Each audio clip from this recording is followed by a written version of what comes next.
Welcome to the Mill Valley Historical Society's First Wednesday Speaker Series, an event we host the first Wednesday of every month, usually at the Mill Valley Public Library, but for now, because of the pandemic, safely online. My name is Deborah Schwartz, and I'm on the Board of Directors for the Mill Valley Historical Society, in charge of the First Wednesday Speaker Series and the Oral History Program. Tonight's talk is titled Tamalpais Engine Number 9 Turns 100, with one of our favorite presenters, historian and filmmaker, Fred Runner. But before we begin, I want to say to all of you out there who are already members of the Historical Society, thank you for your support. And if you're not a member yet, we hope you will be soon. Our membership is so affordable and just a click away on our Mill Valley Historical Society website. A membership with the Historical Society ensures you'll be alerted to future monthly speaker presentations like tonight's. You'll receive Chuck Oldenburg's charming Mill Valley history vignettes via email, and you'll be regularly updated on other historical events in our town and nearby. Also, I want to say thanks to the Mill Valley Public Library for allowing us to continue our speaker series in this safe and accessible format. Tonight's talk will last about an hour, and after the talk, we'll take about 15 minutes for Q&A. For practical purposes, the audience must be muted for this webinar. But with us tonight is Natalie Sneuman, the Mill Valley Public Library History Librarian, and Natalie is here to help us manage the format. Thank you, Natalie. For those unfamiliar with Zoom meetings and webinars, here's a brief tutorial of how things work. Functional tools are located at the bottom of your screen. If you can't see them now, just hover your cursor over the area and they should appear. Now look for the chat icon. The chat tool allows you to post comments, say hello to friends, and we encourage you to add any kind of information you feel like is appropriate during tonight's event. Next, look for raise hand and remove it. We won't really need this tool tonight, but it's good to know about it, so let's just give it a try. For all of you train lovers, click the raise hand and stand up, declare yourselves. And then click it again to remove the raised hand. Finally, and this will be very helpful tonight, the Q&A option.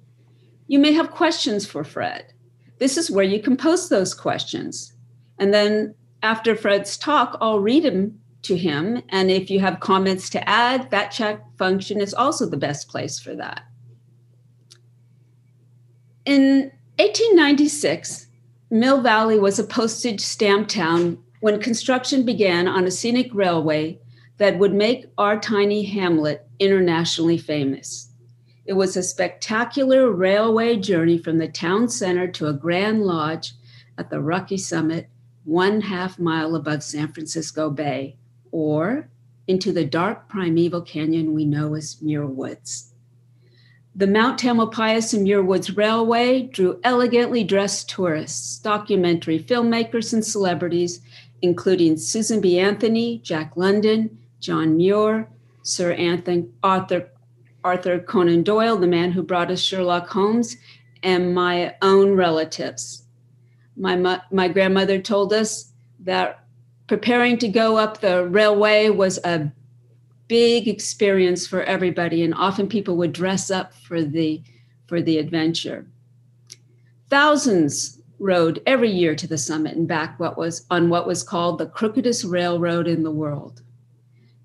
And then after 33 exciting years, the Tamalpais Muir Woods Railway was shut down and scrapped from the mountain, its cars burned and rails sold, except for one. And now we have it. Engine number 9, the only surviving piece of the Mount Tamalpais Muir Woods Railway, still exists and will turn 100 years old on April 18, 2021. Fred Runner is president of the Friends of Number 9 and the author of Mount Tamalpais Scenic Railway. In his day job, Fred Runner works as a production sound engineer, and some of his work includes films such as The Right Stuff, Total Recall, Basic Instinct, Mrs. Doubtfire, Patch Adams, Batman Begins, on and on. But Fred's real passion is history, specifically anything to do with Mount Tamalpais and the West Point Inn. Fred had to travel with us to be with us tonight, and in fact, I believe Fred's train is just coming into the station. Let's listen for it.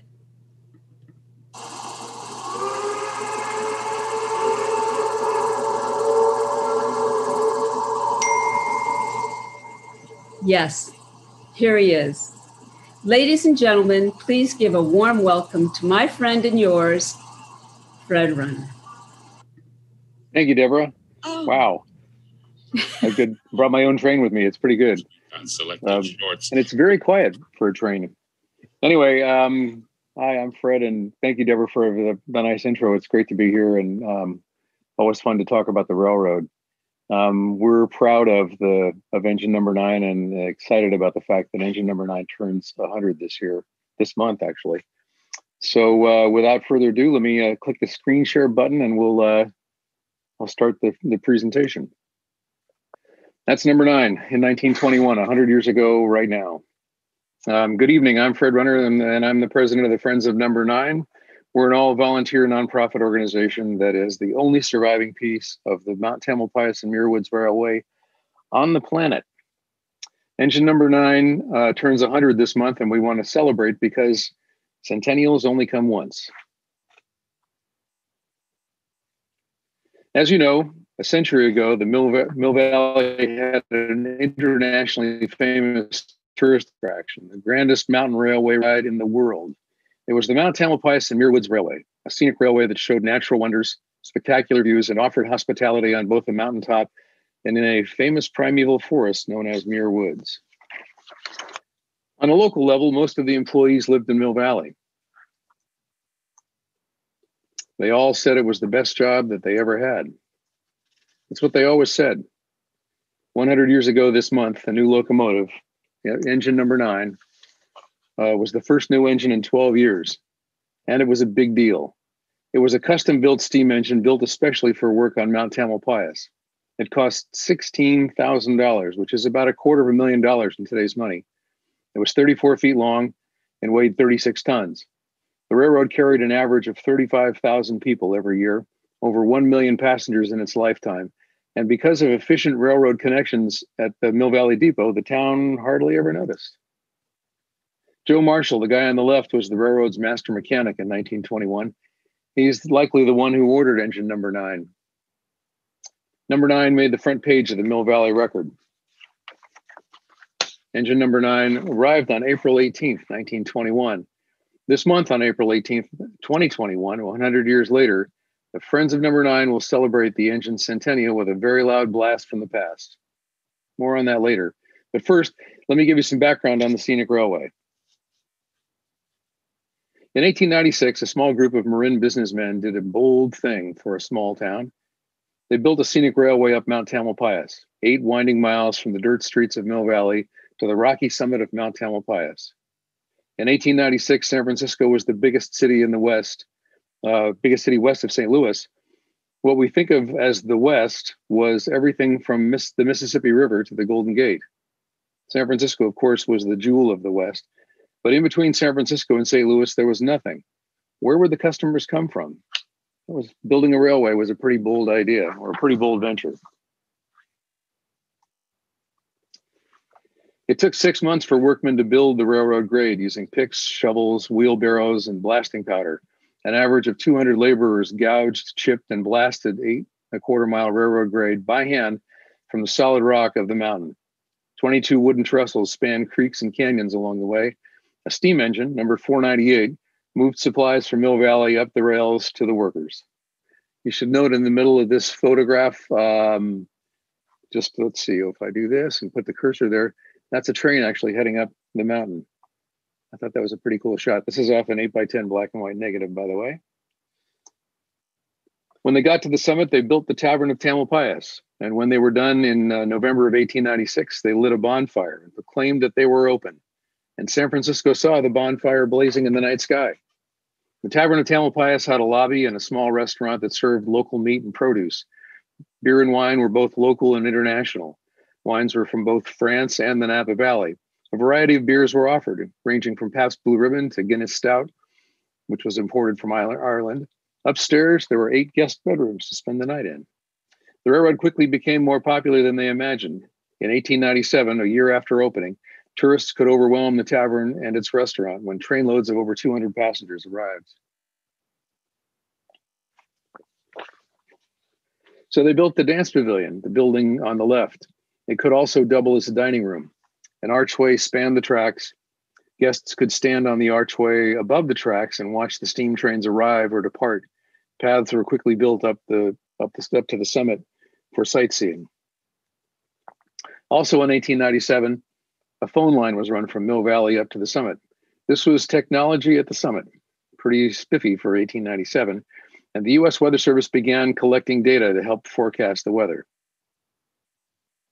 The next year, in March of 1898, Thomas Edison's film crew shot movies of the railroad, likely the first movies ever shot in Marin.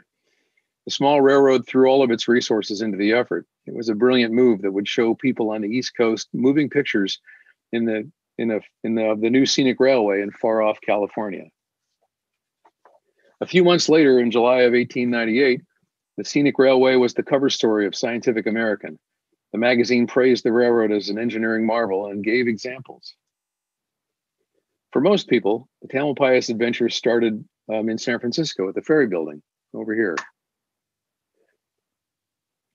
A white steam-powered ferry boat carried passengers across San Francisco Bay to Sausalito, then a narrow gauge train to Mill Valley. A quick change of trains in Mill Valley, and you're on your way up the mountain. Early on, there was no Muir Woods, nor was the West Point there. But then finally, you'd arrive at East Peak at the Tavern of Tamalpais. The whole trip took just under 2 hours. Easy for me to say, right? In 1896, Marin looked like this. Pastoral vistas were everywhere. This is southern Marin County. The view is from the Sausalito Hills to Mount Tamalpais. The railroad tracks on the right down here run along the edge of the bay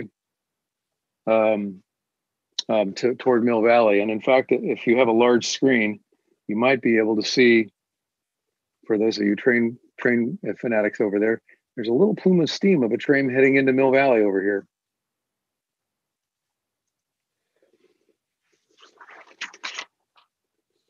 The tracks to Mill Valley ran across wetlands. Today, this is Miller Avenue near Tam High. The Scenic Railway's first depot was on the dirt streets of downtown Mill Valley. The building is still there on Throckmorton Avenue, and today it's called the Store. This is where you'd climb aboard the mountain train. 2 toots of the whistle, and the adventure began. The journey climbed 8 miles of twisting track on a steep mountainside. The views kept changing. Passengers would stand as they saw the city of San Francisco first come into view. There were 281 curves between Mill Valley and the summit, enough turns to equal 42 complete circles, an average of 5 circles per mile. The railroad began calling itself the crookedest railroad in the world.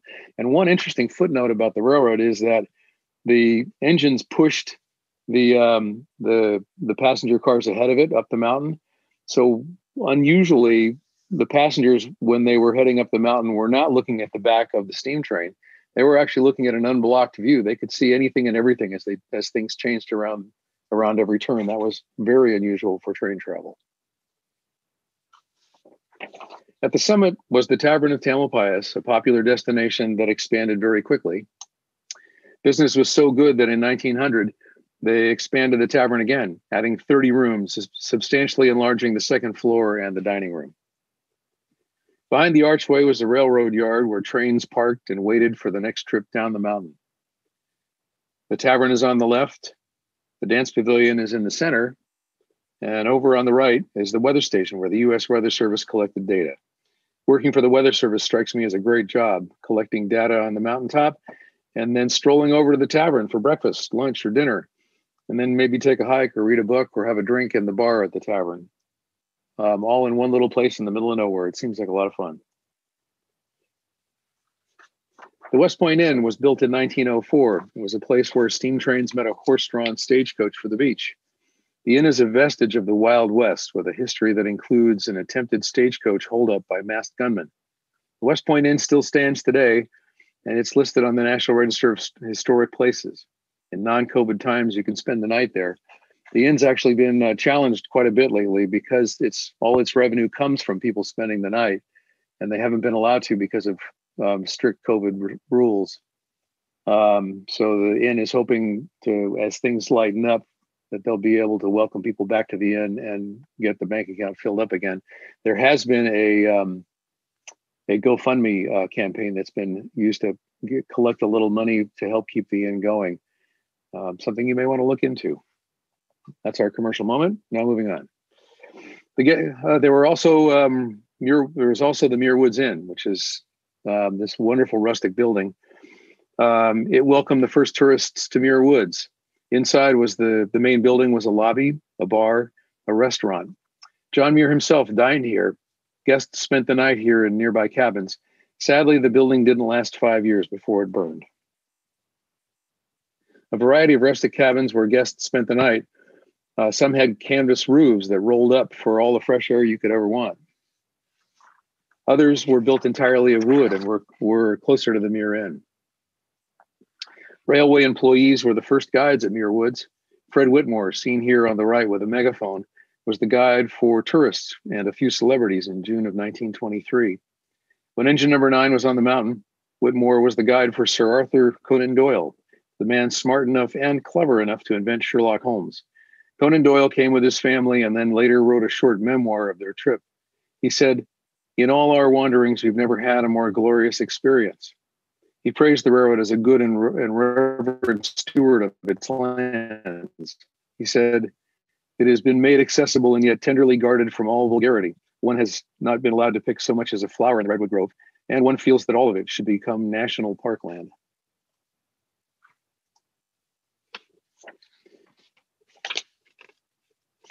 Mount Tamalpais was also famous for gravity cars, four-wheeled coasters with a brakeman that coasted down the mountain at 12 miles an hour, about as fast as mountain bikers do.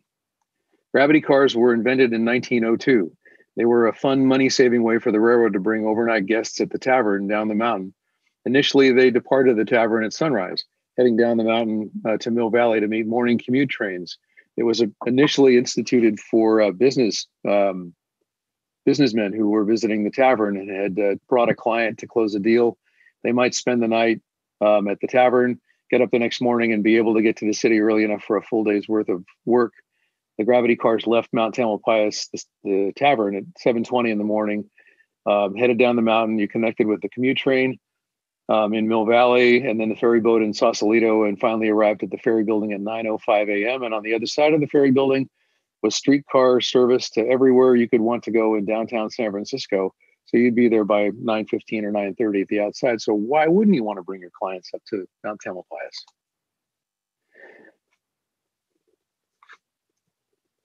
Gravity cars were towed back to the summit for the next scheduled run. You can see two gravity cars on the lower right-hand corner of this frame. By the way, this is how trains ran on Mount Tamalpais. The locomotive backed up the mountain, pushing passenger cars up the mountain. It was primarily a safety feature. That way, no one ever had to worry about the couplings breaking and the car careening down the mountain. But it also kept the smoke out of their faces. The engines were led the way back down the mountain. They were never turned around. Sometimes gravity cars carried passengers, but that was against the rule, unless the boss said it was okay. The small railroad was smart about promotion. They hired the best photographers of the day to make beautiful and inspiring pictures of the railroad's features. Famed frontier photographer William Henry Jackson was one of them. Jackson was a kind of Ansel Adams of the frontier. This is one of his shots. He and his crew hauled around a huge camera and shot spectacular 2-foot by 2-foot glass negatives. Another photographer was E.A. Cohen. His photographs appeared in brochures and on postcards. Here's an example. Photos like this were available as souvenirs in the lobby of the Railroad's Inn. Another great thing was the mountain play. In the teens and 1920s, the theater was a hillside meadow, not terraced stone seats as we know today.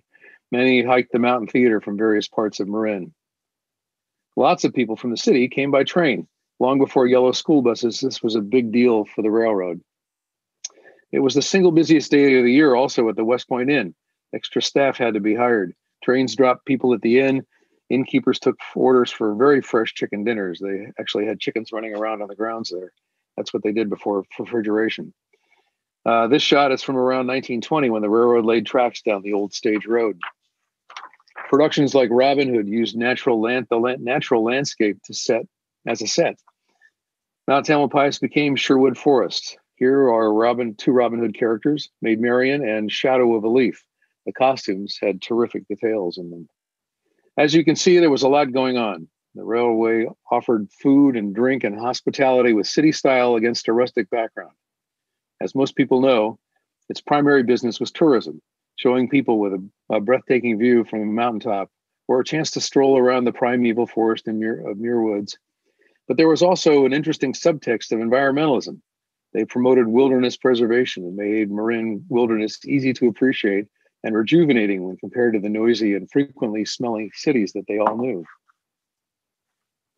As automobiles became more popular, ridership dwindled on Mount Tam. 1929 was the last year the crookedest railroad in the world ran. In 1930, the railroad was brutally scrapped. Rails were ripped from the ground and passenger cars were burned in a Mill Valley Creek, and presumably the gravity cars too. The locomotives were sold or scrapped. The railway was swept away and thrown on a trash heap called Progress. All the locomotives, except one. Engine number 9, it's the one that got away. This is engine number 9 in 1921 at the factory just before being shipped across the U.S. to California.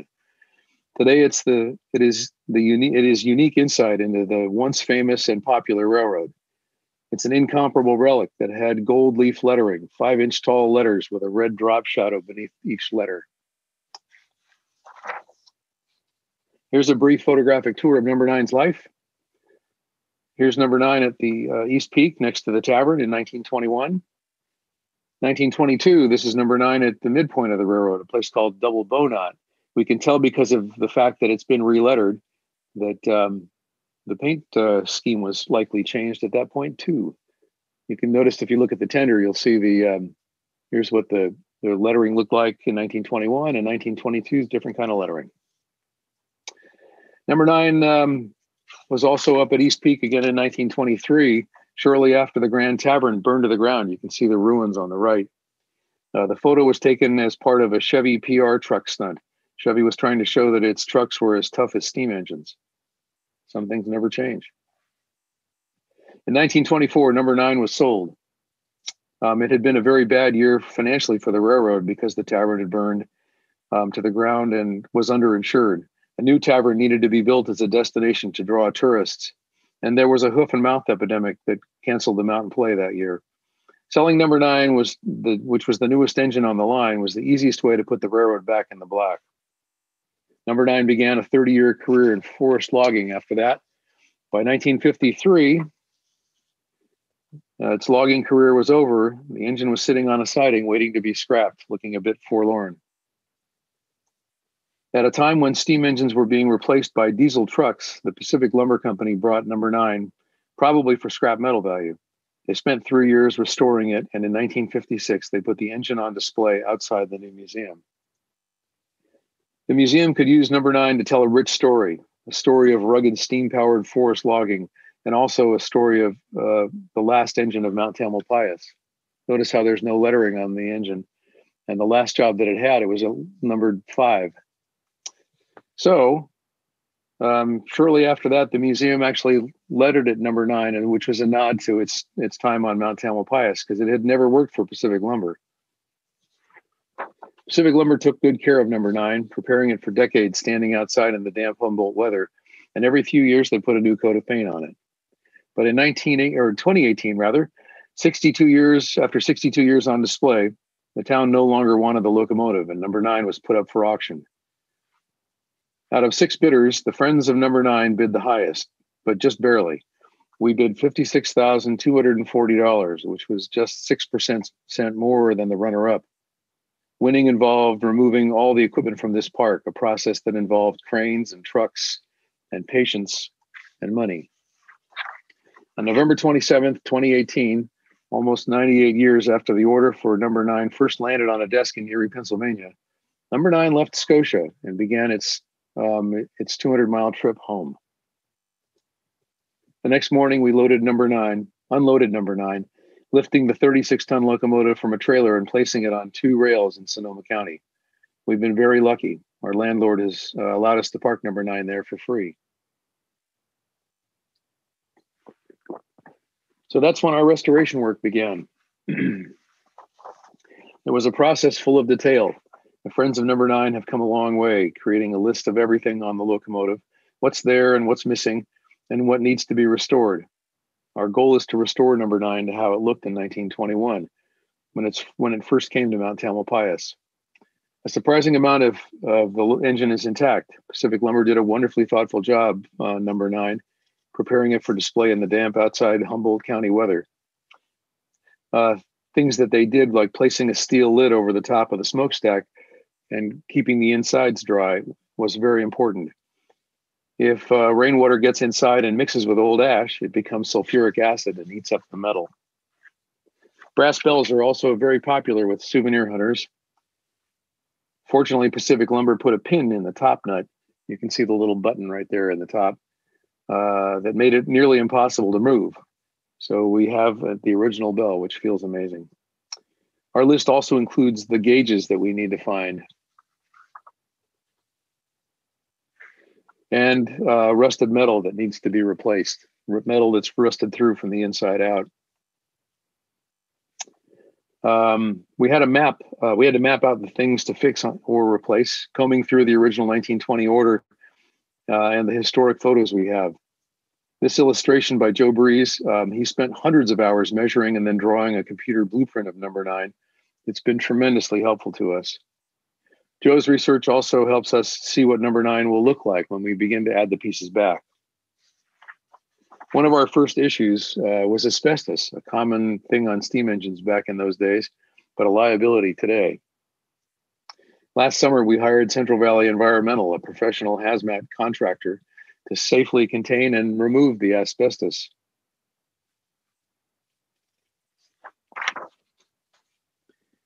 They built an airtight containment structure around number 9, complete with zippers, patriotic zippers even. Then they removed the asbestos and took it to a hazmat landfill. We got a price break. It only cost us $12,000. As we're getting ready to remove the asbestos, we also had to do some work on the fire pan under the engine, the area where the huge fire burned beneath the boiler. I'm told as the engine worked, an 1800-degree fire raged there, furiously burning, trying to turn cold water into steam. The fire pan had some asbestos in it, but we discovered that it also was a time capsule. We found a collection of old Shasta soda cans, no beer cans, surprisingly. We also found some charred wood. Our steam expert, David Waterman, recognized this as a piece of a window. We took the parts up to number 9's cab, and it fit in only one window. Here's the photo of the same window from 1961.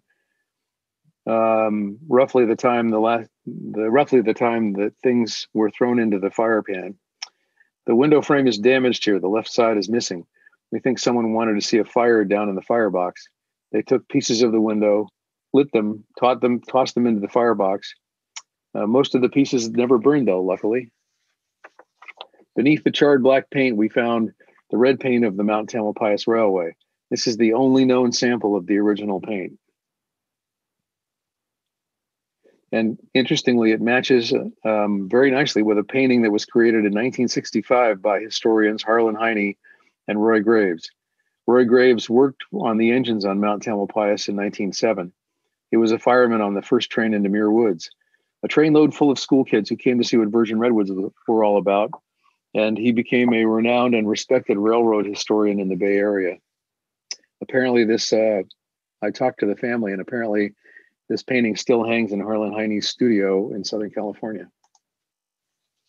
Something else that's happened is that we're hearing from descendants of Tam Railway employees. This is Russ and John Davies. The two brothers found through Ancestry.com, learned that they were descendants of the first engineer on Mount Tam, a man named Ernest Thomas. Thomas was the first engineer on the mountain and also the master mechanic. Sadly, Ernest Thomas was killed in the first railroad accident on Mount Tam in 1900. Luckily, in 34 years, there were only 2 accidents, and both fatalities were employees. John Davis wants to contribute to the restoration, so he'll help us restore the engineering section of the cab with missing levers and gauges and hardware. So this month, number 9 is 100 years old. It's the last piece of the Scenic Railway on Earth, and we need to celebrate. One of the things we needed to restore was the steam whistle. What better way to celebrate a 100th birthday than to blow a steam whistle? Whistles are an important part of, Whistles are an important tool on a locomotive. They signal the crew on board and nearby. 2 toots means the brakes are off. 3 toots means backing up. They're also important for signaling the public at railroad crossings.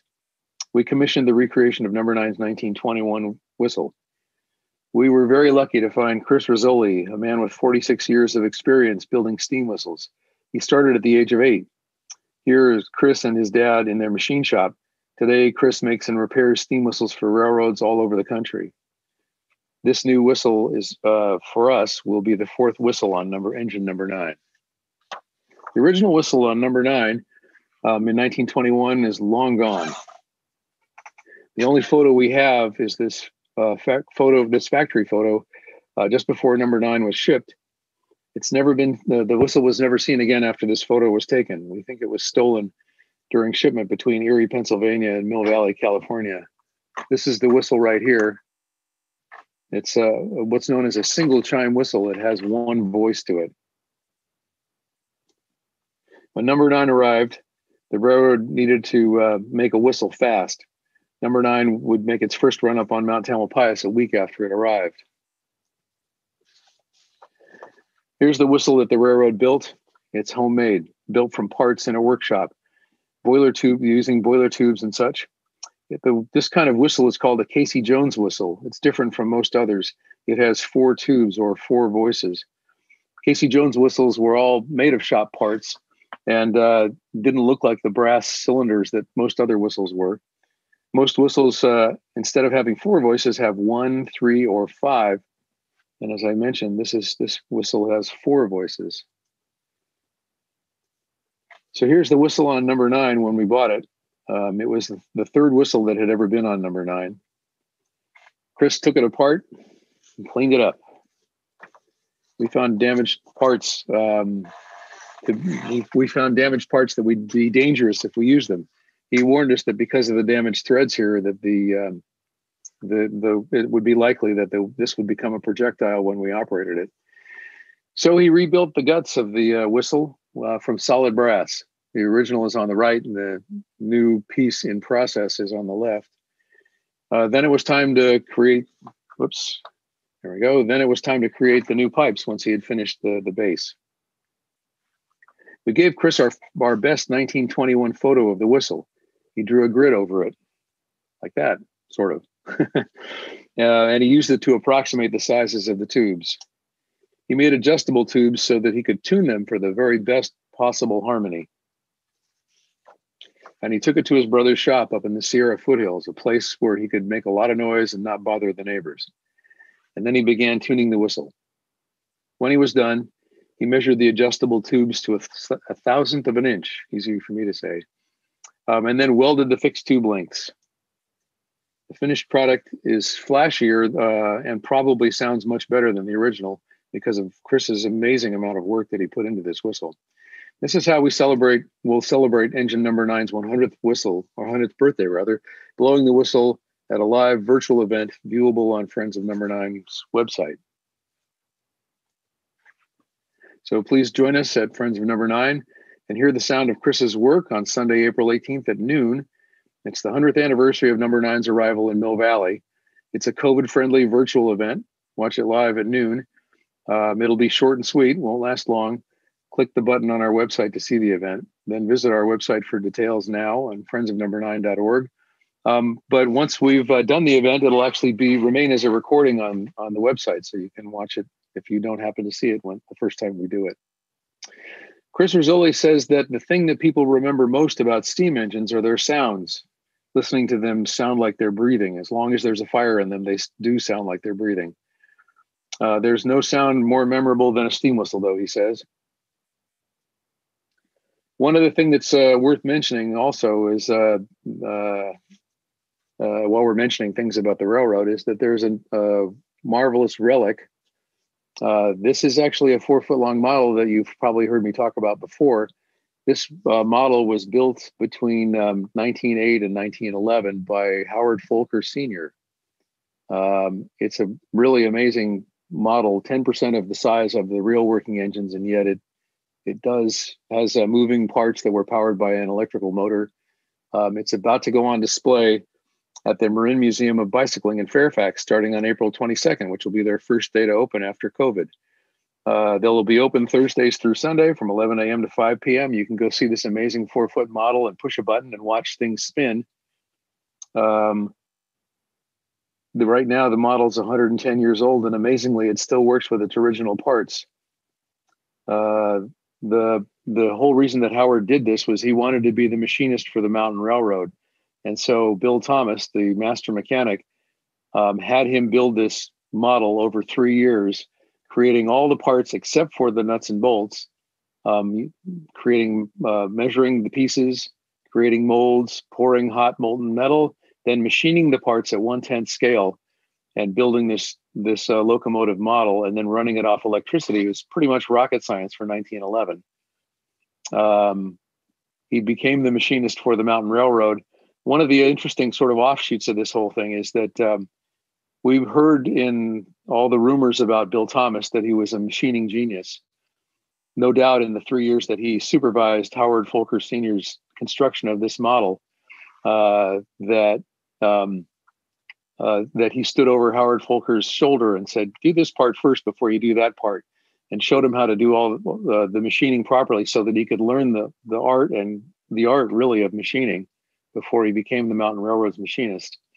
And the fact that this still works, that this effort by a first-time machinist still works after 110 years is evidence of Bill Thomas's machining genius. So that's the subtext of this model. And by the way, today is Howard Folker Jr.'s birthday. He would be 99 if he were still around today. He told us wonderful stories about the Mountain Railroad that were helpful with our work on number 9. So we want to thank a number of people that have helped us with this project. Here are their names in turquoise. And here's our website, so you can come and join us on April 18th, or even if you wanted to see more information about number 9. And there's your invite to come and join us on the 18th. And so that's it. Okay, Fred, it's beautiful. Your baby. Thank you, Deborah. Beautiful. Thank you very much. I want to thank you and all the many supporters who have dedicated so much time and energy into bringing, finding it, acquiring it, bringing it home, and finding a place. I mean, step by step. I know the Historical Society's been quite involved, and so I know well how hard of a project this has been and how you've just leaped into the unknown, trying to figure out what's going to come next and hoping it'll be good. So it's a tremendous amount of energy. It's a remarkable project, and it's a beautiful engine. So thank you. Thank you. Number 9. Well, we've had some huge help from the Mill Valley Historical Society. We couldn't have got this project off the ground without the Mill Valley Historical Society and the support that we have been given over the years.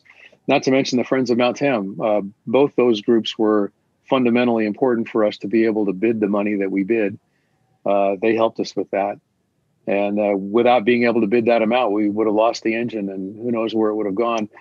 One of the bidders was a Canadian mining company, so it could have gone to Canada. Who knows? Also, Eric Macris, the Historical Society president, has been foundational in convincing us all that this has to happen. And you have plenty to do in the future as well. We've got some questions here. So I'm going to go ahead and just jump in. So all of you out there in the audience, please go to the Q&A and put in your questions. I have a couple of my own, but I'll wait till the end, Fred, okay? Okay, sure. The first question comes from one of our Historical Society board members, Nancy Emerson, and she asks, "Hey, Nancy. How was number 9 shipped across the country?" FedEx. No. It was shipped on a flat car. That was because number 9 is an all-wheel drive vehicle. All the wheels are interlocked. So if it was a standard steam engine, you could disconnect the rods that turn the wheels and do all that stuff, and the wheels would just roll freely along the tracks. But because everything's interlocked with drive shafts and gears and all that, and in fact, the Heisler locomotive really isn't supposed to go faster than 20 miles an hour. That would all be not, or as we like to say nowadays, no bueno for all the freight lines that would have been using number 9. So in order to ship it comfortably and easily, they had to put it up on a flat car, and it would have ridden all the way across the country on a flat car. And not only was the whistle stolen in that trip, but there's a plate that is missing on the locomotive that does show up in the builder's photo, but is missing in every photo, just like that, the original whistle. The builder's plate was like the vehicle identification number for the locomotive. And the builder's plate and the whistles are very collectible. So we think somebody decided to start their collection with number 9 on the way across America. And that's when they, so they had to build the Casey Jones whistle, and then, but nobody ever put a new builder's plate on the engine. But I can show you where it goes. I didn't mention how wonderful your photographs are, by the way. Thank you. So thanks for those. Okay, our next question is from Steve Moore. Where is number 9 now, and what is its ultimate future? Well, that's a great question. So number 9 is on a private ranch in Sonoma County, and its location is a secret.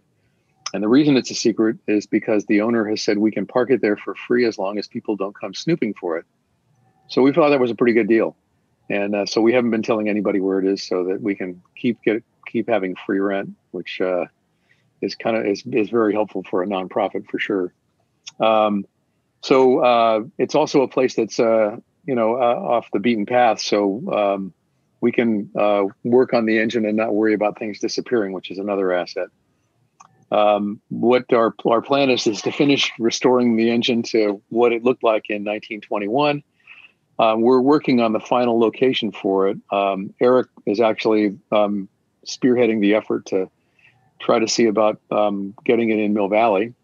Myself and others are working to see if we can interest the state parks in it. They've already said that they're interested up at East Peak, but they have a placeholder. They're in the midst of doing a sort of a makeover for East Peak to make the facilities more useful to visitors. And they think number 9 might fit in their future, but they haven't committed to that. So East Peak's a possibility. Somewhere in Mill Valley is a possibility. All those things are being worked on. And we would like to know, because that actually will help us understand the level of restoration we can go to. We need to think about, if it goes to some place where it's going to sit outside in the weather, we need to think about things and the abuse that it'll take from the weather. If it goes into a building, we can be a little bit more liberal with some of the things that we do, and also put more of what we call the jewelry, which is that brass stuff that disappears on there, because if it's in a building, it could be locked up and protected. So that's all part of the ecosystem that we need to consider as we find a location for it. Here's another one from Steve Moore. During the time with the Pacific Lumber Company, did it get used on logging spurs, or did it get used on the NWP main line? Actually, it never worked for Pacific Lumber. Somebody at Pacific Lumber took a shining to number 9, as they say, and picked it up probably for scrap metal value when it was on its way to the scrappers. But before Pacific Lumber, it worked at two different lumber companies. One was the Siskiyou Lumber Company up in the northeast corner of California. And then it worked later on for the Doyle and Carson Lumber Company, which is near Eureka. One of the many lumber companies that were around Eureka at the time, like Pacific Lumber. At the time that Pacific Lumber picked it up, as I mentioned, the steam engines were being scrapped, and they had found ways around steam engines. They didn't need them anymore. They were expensive to operate, fuel hungry, and generally inefficient, unfortunately. And we're replacing them with trucks, and so they were just basically throwing steam engines out willy-nilly. And number 9 was pretty close to that fate when somebody at Pacific Lumber decided that because of its size, probably, we don't really know because we don't have any reporting of that, but because of its size, it would fit nicely near their museum and be a good display piece because it had worked locally for Doyle and Carson, but it also was the last engine of Mount Tamalpais, and they knew that too. So for a museum to be able to tell a compound story is pretty cool. Here's another one from Nancy. Hi, Fred. Thanks for the great presentation. Thanks, Fred. Thank you. Great presentation. After the celebration on April 18, what's next for number 9? Well, the next thing will be to begin restoration of the tender. The photograph that I showed with all the sort of Swiss cheese moth holes on the metal, that's the tender, which used to hold water for the steam engine, the water that the engine would boil into steam. Over the years, initially that metal tank was never painted on the inside because the water that filled it up, it wouldn't have rusted because the water, it would have rusted slowly. As the metal got exposed, it would have rusted. But for the most part, they didn't expect the tender to rust from the inside, especially fuel tanks and stuff like that, because the oil would keep the metal from rusting. But when it was finally retired and the water was drained from it, condensation collected inside and slowly began eating the metal of number 9's tender away. So we need to repair the metal that's been eaten up from all those years of condensation. The corrosion is sprinkled around the tender. So those repairs will happen and it'll get painted, and then the inside coated so that rust won't happen again soon. If it's going to be outside, we'll need to put something more robust inside the tender to keep it from eating itself alive again. And we won't have to put something quite as expensive if it's going to be in a building. So that's part of the reason why we're trying to figure out where it goes. After we finish the tender, the next thing will be to work on the cab. The cab has terrible rot in the floor. You can see right through to the ground. And there's problems in the roof and such. All that needs to be rehabbed. We won't eat up a lot of the original material. We'll try to keep as much original material as possible and only add new material where the current material is unsalvageable. Once the cab and the tender are removed, we'll actually have access to parts that we can't get at right now and repair things like some rot that's in the framework, the I-beams that are the frame, the basic fundamental foundation of the engine. There's some serious corrosion that needs to be managed there. So we'll begin work on that once the tender and the cab are removed. And then we'll begin to work toward bringing other pieces into alignment, rebuilding the plumbing and things of that sort. So there's a long laundry list of things that have yet to be done. We're not going to get bored. Rather intimidating. Here's from Carrie. 2 questions. Are there many pictures of the engine? I have one. And Carrie, you can share that if you could take a picture of it and put it on the chat. Wow, I'd love to see it. And Carrie also asks, who is Jerry Harmon? Wow, that's a great question. Jerry Harmon is the guy that supplied the pictures of the number 9 at Siskiyou Lumber Company. He's a historian up near Mount Shasta, rail historian up near Mount Shasta. And I can't remember how we wound up bumping into each other over the internet, but he had those pictures of number 9, and that was long before we bought the engine. And anyway, so it was the first photographs we had, the only photographs of it at Siskiyou Lumber. And historically, it was a really valuable tool because The two photos that he has, the photo of the fireman's side of the engine is the very first photo of that side of the engine. We had no information about that side of the engine before that. There's a ladder on the fireman's side of the engine now. It's not in the Siskiyou lumber photo, so therefore we know it was not on Mount Tamalpais. So we're going to remove the ladder as part of our restoration so that the locomotive is true to its 1921 self. So okay. That's the short story on Jerry Harmon. I'm sorry, what was the other question? Are there many photos? We have 5 photos. I'd love it if we could find some more. We have, as I showed earlier, we have two photos from 1921, one from the factory, one of it up at East Peak, which is our primary Mount Tamalpais resource. Then we have one from 1922 after it got that new paint job and relettered. And then another one from 1923 where the engine looks a little mangy and the ruins of the tavern are nearby. And there's no way to know, at least so far, there's no way to know, but I wonder if the manginess of it looks like it's covered in some soot and some other ashes and such. I wonder if it maybe was part of the fire up at the tavern when that happened in June of 1923. There is one other photo that we have from the California Historical Society that's similar to that 1921 photo, but in fact actually was taken later because it has the later lettering. And how's that for nerding out? Pretty good. and we're inviting Carrie to send whatever picture Carrie has to our history librarian at the Mill Valley Public Library, and she's shared her email address. Thank you. Please, any others that have any kind of images to share. Here's one from Rob. Jacqueline, I suppose there is no alternative to displaying it behind a link fence, liability and all considered? There are a number of options that are being looked at. No decisions have been made about any of that stuff. There are people that would love to see it, au naturel, just out in free space, which sounds like a lovely thing. Liability issues will definitely have to be considered wherever it goes. That's part of the reason why Scotia got rid of it, honestly. But anyway, that's all stuff that has to be managed yet. So that's stuff that we'll have to, dive deeply into when that part of the discussion comes up. I'm going to take one of the questions from the chat group because they didn't all come into the Q&A. Here's one from Dick. What fuel did number 9 utilize, coal or oil? Oil.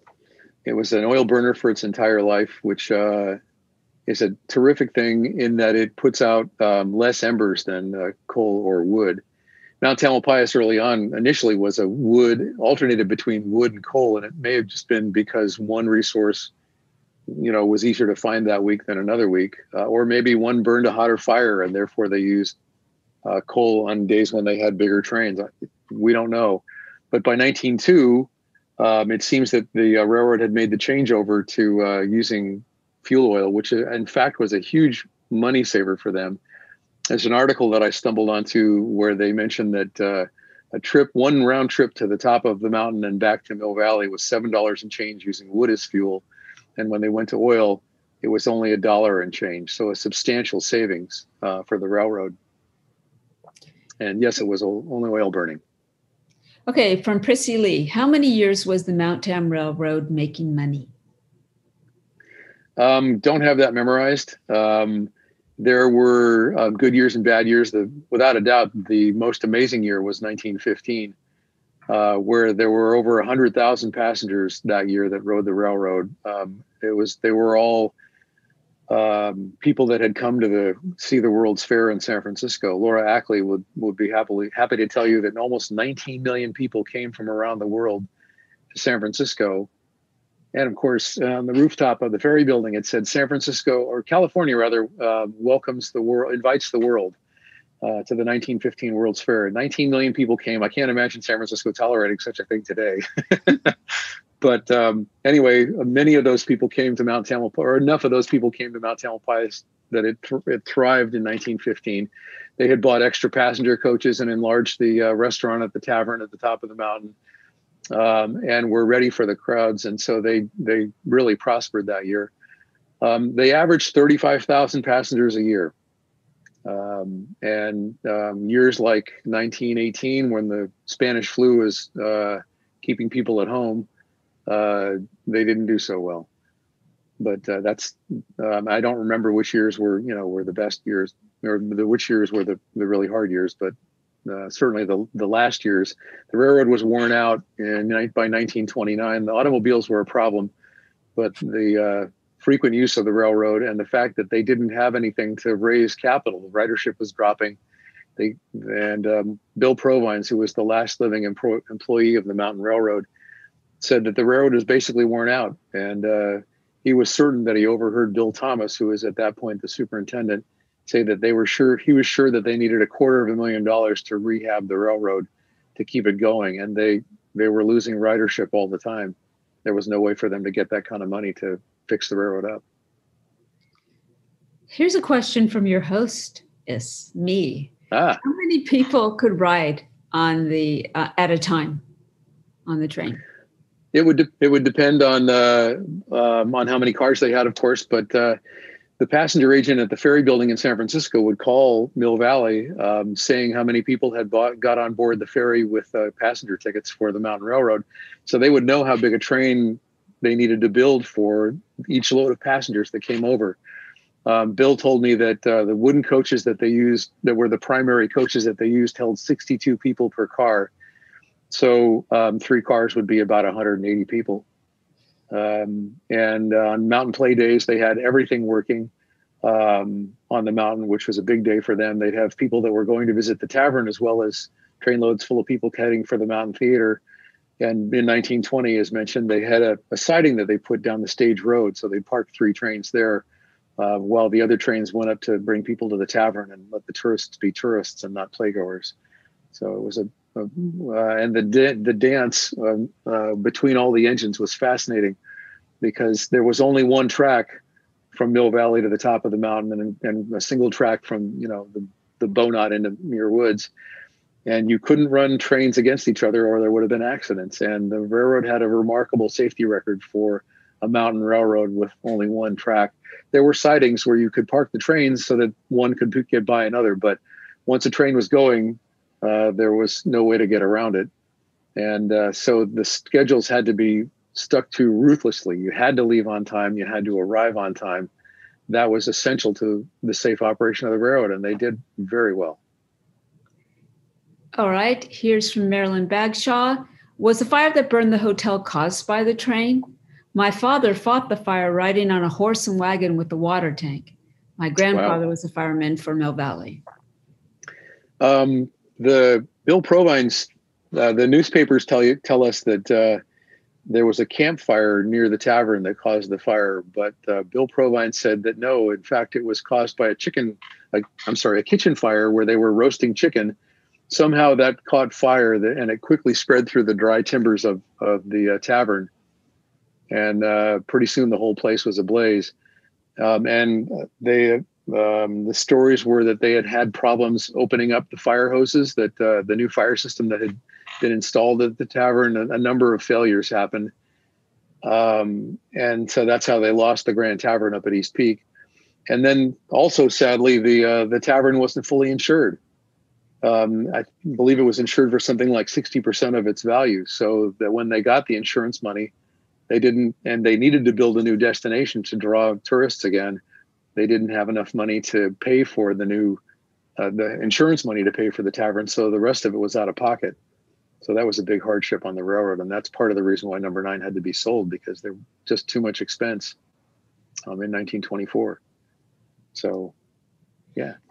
I have another question. You mentioned that, did the engine go down Old Stage Road? Or I know there's Gravity Car, Trail, Fire Road, and Old Stage. So no, on Stage Road, they built a roughly 500 foot long siding. They in 1920, in the winter of 1920, they put in a switch at West Point and ran 500 feet of track down Old Stage Road. And that's where they would park 3 trains with. So 180 times 3 is what? 2, 3, I don't know, three. Yeah, sorry, my brain's too old and I can't figure it out. 108 over 500. I've got a calculator here. The almost 500 playgoers that could have fit. That would have fit on those trains. Very good, thanks. So that's those 3 trains would have handled 500 playgoers. The fun story about West Point, if you don't mind, is that the mountain play was an entirely different thing for West Point in those days. Because the railroad was such a big deal for West Point, and they stopped right at the front door of the West Point Inn. I knew a man named Ralph Cleway, who was a little boy at West Point. He and his family moved in when Ralph was 4, and they left the inn when he was 9. He was best friends with the train crews, and they'd invite him to come on board the trains and take him to this East Peak, where they would watch him kind of like an extended family play around up there. And then when it was time for the train to head back down the mountain, they would bring him back to West Point and give him back to his folks, so his folks could have a little break. And Ralph was best buds with the train crews, and I can't imagine a better thing for a little guy. Anyway, Ralph told us that when the mountain play happened, that the playgoers would arrive on Saturday, that they would drop their things at the inn. They'd head over to the Mountain Theater. They'd do their rehearsal on Saturday, and then come back to the inn for a rousing dinner at the West Point Inn. You can imagine all the theatrics that would have been going on with all those thespians and crew there. And then they'd spend the night, and the next morning they'd get up and have breakfast. And as they were having breakfast, the first trains would begin to arrive with playgoers. The innkeeper was there taking orders for the fresh chicken dinners. The actors would head off to the Mountain Theater and begin to prepare the theater for the day's show. And there was this amazing mix of passengers and actors, and it just sounds marvelous to me. Sounds wonderful. And then when the show was finished, the people who'd made reservations for dinner would come and stay at the inn.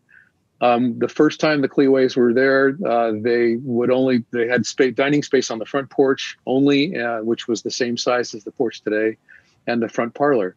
And in 1920, the second year they were there, they built a new dining room, which today everybody calls the members lounge, but that was a huge improvement for the inn, and they were able to make a lot more revenue, feeding a lot more diners that way. So that's all 1920 news from West Point. Sounds wonderful. Take me there. Yeah, this right. Is from Charisma. First of all, thank you for your hard work that you have done to keep Engine 9 alive. The question is, has there ever been any serious talk to have a similar situation happen again, that a train would transport passengers for fun up Mount Tam, maybe on a smaller scale? Yeah, there have been. There have been several efforts to try to do that, as well as gondolas that would have. There were a couple different proposals for gondolas. One would have gone from Mountain Home to the summit, and another one would have gone from Baltimore Park in Larkspur to the summit. Neither one of those projects flew, obviously.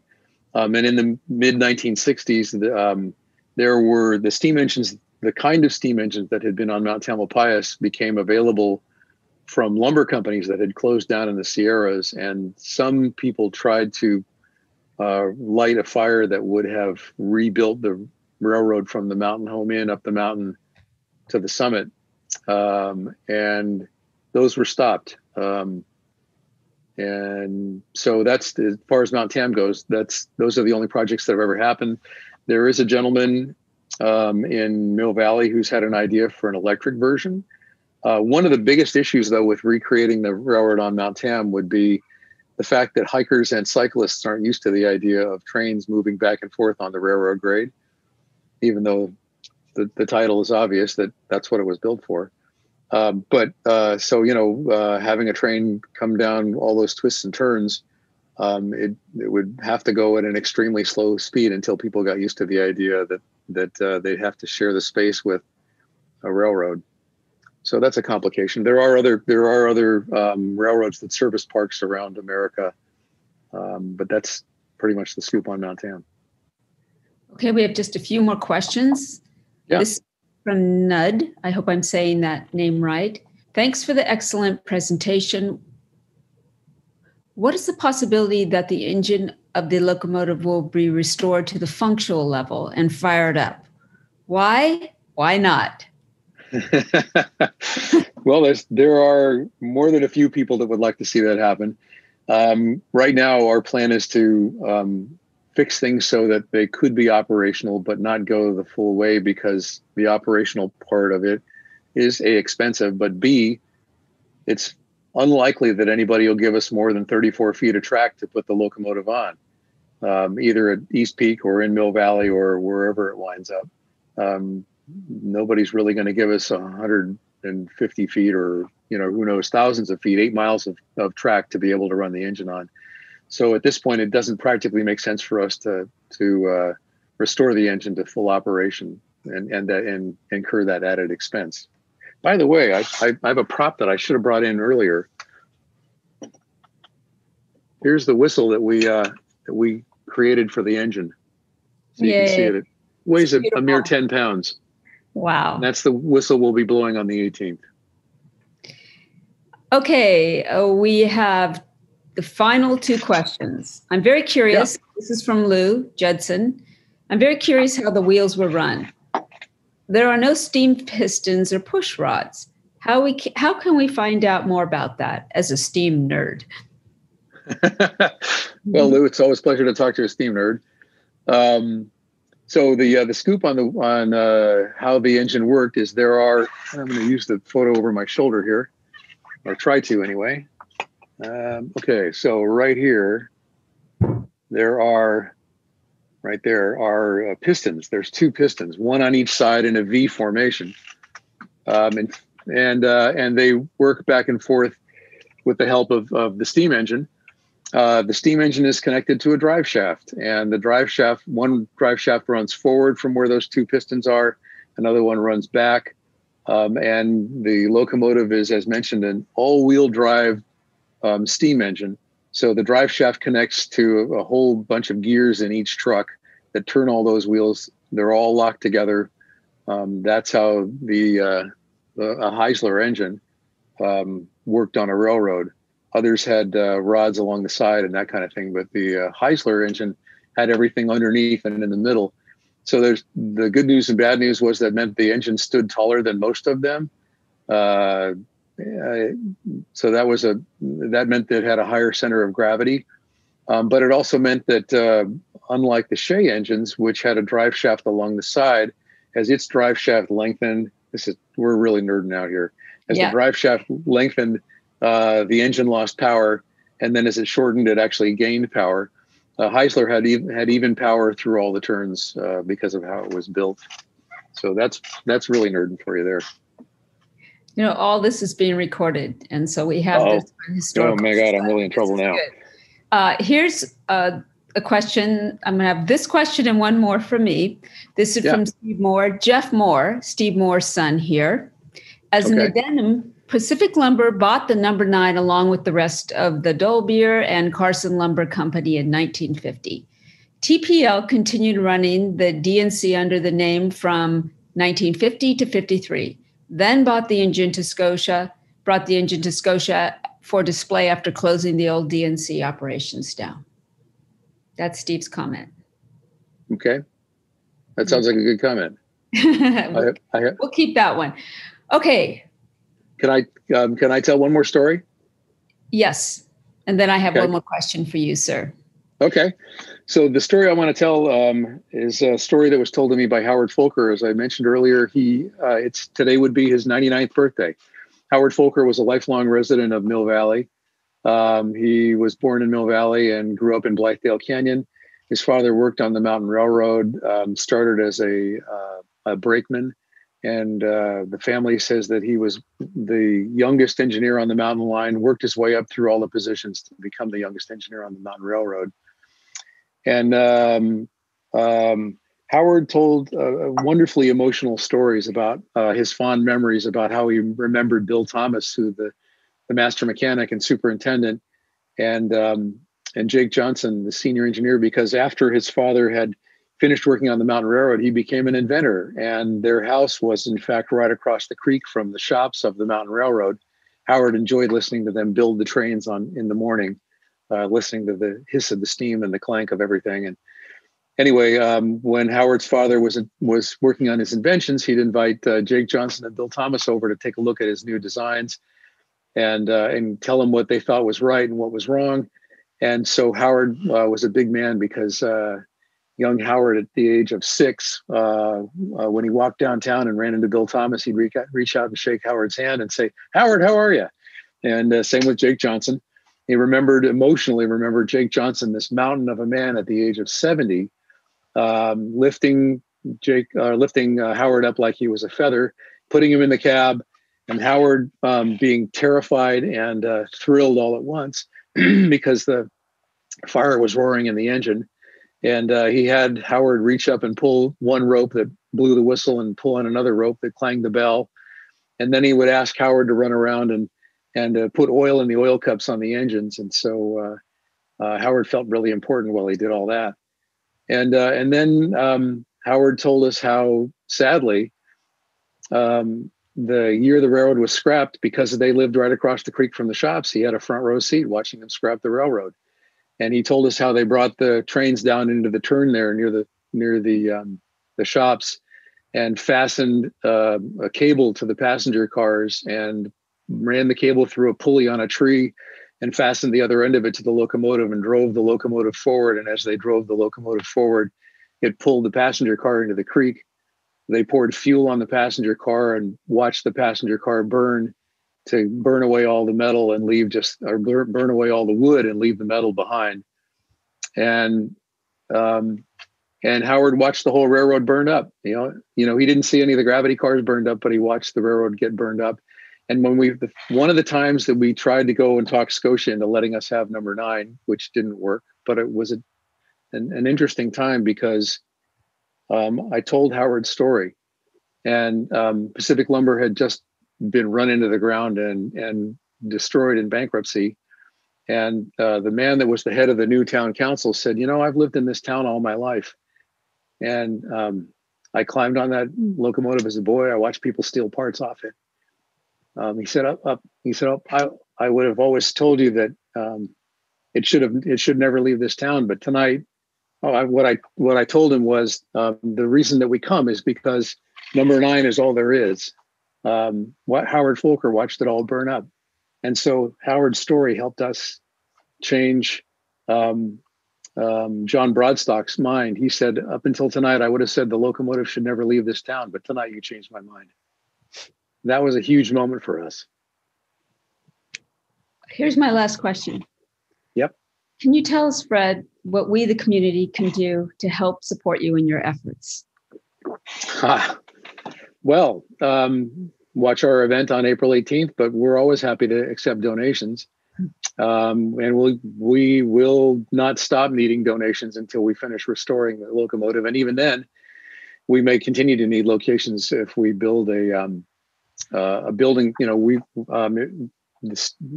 as people ask us, you know, as we try to work out where the locomotive is going to go, part of the conversation is what facilities does it need? And that may be something we have to fund in order to reach a final agreement. So it's likely that those kinds of donations will become important too. But for now, we have a lot of metal to repair, and that's going to take thousands of dollars. We have 2 estimates for the work on the tender. The most expensive of which is $40,000 and has a number of asterisks all over it that there'll probably be more costs that'll be added on that. The cab will probably be around $25,000. We have a fuel tank that we need to recreate, and the first estimate we got on that was $15,000. So as you can see, the price tags are pretty big. So yeah, we'd be happy to have anybody go to our website, friendsofnumber9.org or friendsofno9.org, and push the donate button. And we thank you immensely from the bottom of our heart. Thank you. And before we step away from this conversation, I also want to put a plug in for the West Point Inn, equally precious. It's in its historical value, and what it offers hikers and bikers on the mountain is just a jewel on the crown. And we really want to support the inn during this difficult time. So please go to the West Point Inn website and make donations there if you can. Fred? West Point Inn is a wonderfully historic relic. It still uses gas lights. It has the ambiance of 100 years ago. And that's one of the things it's really proud of is is how authentic it is. And there are 6 cabins there, 5 of which were built in the lifetime of the railroad. One of them was built by a man who survived the Titanic. The West Point Inn is full of history. Go there and see if you can soak some of it in. And exquisitely beautiful, perched on Mount Tam, and a fantastic one. Incomparable views. Yes, absolutely. Warm and wonderful, full of nice innkeepers, beautiful views, and lots of hummingbirds. Fred, thank you so much for tonight. Thank you, Deborah. And for all your hard work. I look forward to the Heritage Nights starting again at the end, the History Nights with dinner, great food, when the pandemic is over. And you can count on the Mill Valley Historical Society and Library to stay with you through this journey that you've embarked upon to enliven our history, to help us all understand the heritage of this town and the importance. Thank you to all of you. Thank you. We couldn't do it without you. We couldn't do it without you. And before I close, I just want to say that the Historical Society is very pleased to have published Adventures of 2 Coast Miwok Children, written by our dear board member and Betty Girk, author Betty Girk. This beautiful book brings alive Marin County's Coast Miwok legacy as it explores the daily lives of a real boy and girl who live in neighboring villages in San Francisco Bay in the 1700s. And the little boy in the story is named Huik Musa, but he would grow up to be known as Chief Marin County's namesake. It's a precious and exquisitely beautiful book and a great gift for children and adults. To order this, please go directly to the Mill Valley Historical Society website. And while you're there, if you're not a member, please become one. Like I said, it's ridiculously affordable. And finally, we'll see you next month, I hope, on May 5th for Native Peoples of California's Delta with historian and museum curator David Stewart. And that is it. Thank you all so much for coming this evening. Be well, be safe, and remember the past. Thanks, Fred. Thanks, Deborah. It's a pleasure. Good night. See you on the mountain. Can't wait.